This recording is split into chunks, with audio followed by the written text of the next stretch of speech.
my parents would ask me, Brandy, what are you? And I would, look up at them, proud as ever, and I would say, I'm adopted and I'm special. I had no idea what that meant, because I was 2, but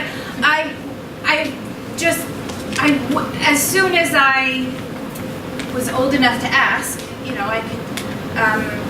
there's never been a time that I didn't know that I was adopted and that it made me special. My parents told me that my birth mom gave me up because she wanted to give me a better life.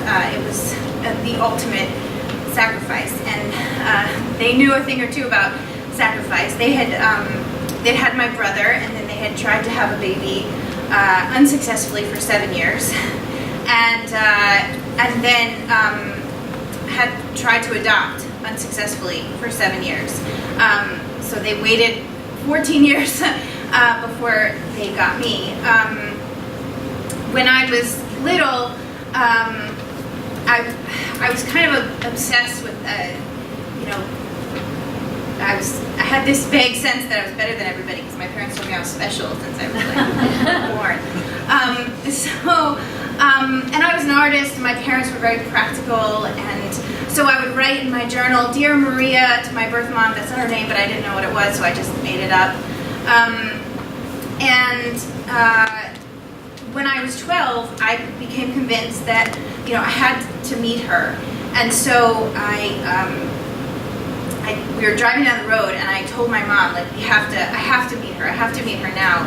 And she pulled over the car, and she said, Brandy, I told you that she did this because she wanted to give you a better life, but I have no idea if she meant that. For all I know, she doesn't care about you. And so that was pretty devastating. I stopped having that conversation with my mom. But I never stopped wanting to meet her. As I grew into my teen years, I got wilder and wilder. My brain hadn't fully developed yet. And right before I turned 18, my parents went back to Pennsylvania, where we're from, and I decided I was going to move out while they were gone and show them. But I was 17 and I didn't really have my shit together, so that didn't happen. And when they got back, my mom called and said, hey, we have an early birthday present, so if you come on back, we'd like to give it to you.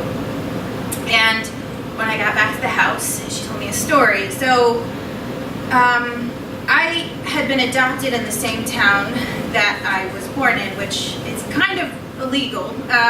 But the social worker had pulled some strings because my parents had been waiting for so long. And so that's why we had moved from that small town in Pennsylvania when I was very young. And in the midst of all of that, papers had gotten switched. So my parents, it was a closed adoption. You're not supposed to have any kind of, the parties don't speak to each other, but my parents had gotten paperwork with my birth mom's name on it. So all of these years, she had my birth mom's name, and it was not Maria. And when they had gone home, they had done some digging, and they had found her. And it turned out she wanted to meet me, and she was coming to North Carolina to see me. And so the day before my 18th birthday, I met my birth mom, Kathy, and she told me another story. She was planning on keeping me until she was 7 months pregnant, but my father was not a very nice man, and so she was working at McDonald's making $3 an hour, and she felt she was stuck between a rock and a hard place. So she didn't get to watch me grow up, but that was 18 years ago. It was actually, I turned 36 yesterday. I have 2 kids now, and they have a lot of grandparents, and that makes them feel special. Nice.